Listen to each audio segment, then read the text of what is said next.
Hi guys, ഇതാ ഞാൻ home made ghee ഉണ്ടാക്കുന്നത് കാണിക്കുകയാണ്. ഇത് 1-1.5 മാസത്തോളമായി ഞാൻ പാൽപ്പാട എടുത്ത് ഫ്രീസറിൽ വെച്ചിട്ട് ഇന്ന് നൈറ്റ് തന്നെ എടുത്ത് മാറ്റിയതാണ്.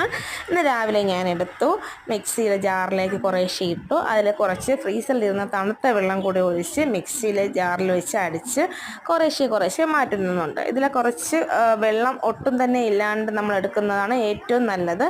അതിനൊരു നോൺ സ്റ്റിക്ക് പാൻ തന്നെ അത്യാവശ്യമാണ്. ആ നോൺ സ്റ്റിക്ക് പാനിൽ ഏറ്റവും നല്ലത്. അങ്ങനെ ചെയ്തതിന് കിട്ടുന്ന ആ ബാക്കി വരുന്ന പാലിൽ കുറച്ച് മോരൂടെ ഒഴിക്കുമ്പോഴേക്കും നാളെ രാവിലേക്ക് അത് സെറ്റായി വരും. ഇത് കുറച്ച് ചൂടാക്കാൻ വെച്ചിട്ടുണ്ട്. അതിൽ കുറച്ച് കറിവേപ്പില ഇല കൂടെ ഇടുമ്പോൾ പ്രത്യേകം മണവും കിട്ടും. നെയ്യ് എത്ര മാത്രം മൊരിഞ്ഞിട്ടുണ്ടെന്ന് നമുക്ക് അറിയാൻ പറ്റും. ഏകദേശം ആയി വരുന്നുണ്ട്. അതിൻ്റെ ആ ഒരു ഫ്ലോ കാണുമ്പോൾ നമുക്കറിയാം. അതായത് തണുക്കാൻ വേണ്ടി ഞാൻ വെച്ച് ബാക്കി മാറ്റി എടുത്തിട്ടുണ്ട് നെയ്യായിട്ട്.